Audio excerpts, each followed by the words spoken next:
आमदार गोपीचंद पडळकर यांनी आमदार जयंत पाटील यांना उद्देशून केलेल्या वादग्रस्त वक्तव्यास सर्वपक्षीय नेत्यांकडून जोरदार विरोध दर्शविण्यात आला आणि त्याचे पडसाद राज्यभर उमटले। त्यासाठी काल राष्ट्रवादी शरदचंद्र पवार गटाकडून भव्य निषेध मोर्चा काढण्यात आला। यावेळी सर्व महाराष्ट्रातून सर्व पक्षीय नेते या ठिकाणी निषेध करण्यासाठी हजर होते। त्याचप्रमाणे प्रचंड असा जनसमुदाय देखील या ठिकाणी पाहण्यास आला। आमचे सांगली प्रतिनिधी विनायक यांनी घेतला या संपूर्ण घटनेचा आढावा।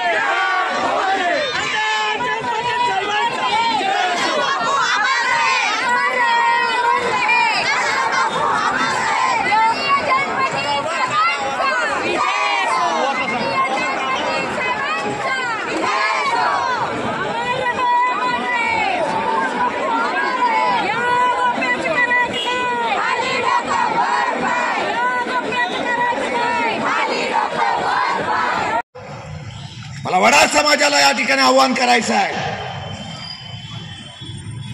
आपल्या समाजातला एक मुलगा शिकला, अधिकारी झाला,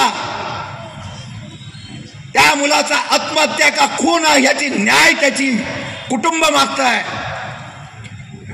आणि त्या न्यायाच्या संदर्भातला संशय जयंत पाटलांनी केला म्हणून त्यांच्यावर शिवीगाळ केली जाते आहे। आता मला त्या समाजाला विनंती करायची आहे,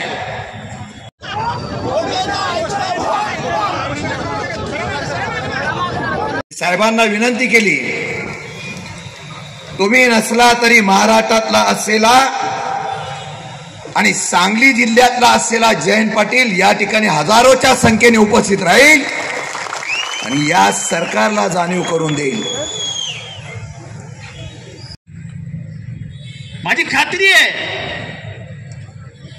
किंबहुना माझा विश्वास आहे की माझ्या आमच्या सगळ्यांच्यात तुमच्या सगळ्यांच्यात भावना कुठतरी आपण एक आलं पाहिजे। मला काल कोणतरी एक स्टोरी सांगितली, साहेबांना विनंती केली, तुम्ही नसला तरी महाराष्ट्रातला असलेला आणि सांगली जिल्ह्यातला असलेला जयंत पाटील या फार मोठा गुंड होऊ शकतो, अजून आम्ही ताकद देऊ असं कुठेतरी वक्तव्याचा अर्थ निघतो।